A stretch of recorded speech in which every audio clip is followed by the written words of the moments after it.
আচলতে দুখীয়াৰ জীৱন কেতিয়াও সহজ নহয়। সপোন বহুত থাকে, কিন্তু সেই সপোন পূৰণ কৰিবলৈ বাটটো সদায় কঠিন হয়।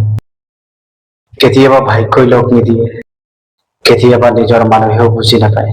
তথাপি হাৰ মানিব নোৱাৰি, কাৰণ আজি যি কষ্টই মোক ভাঙিবলৈ চেষ্টা কৰিছে, কাইলৈ সেই কষ্টই মোক আৰু শক্তিশালী কৰি তুলিব।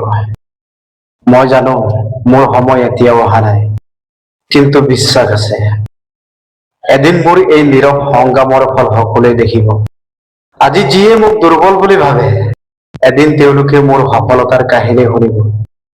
সেয়েহে ভাগ্যক দোষ নিদিওঁ, নিজৰ ওপৰত বিশ্বাস ৰাখি আগবাঢ়ি যাম। কাৰণ জীৱনটো থমকি ৰোৱাৰ সময় নহয়, পৰি গলেও আকৌ উঠি আগবাঢ়ি যোৱা মানেই জীৱন।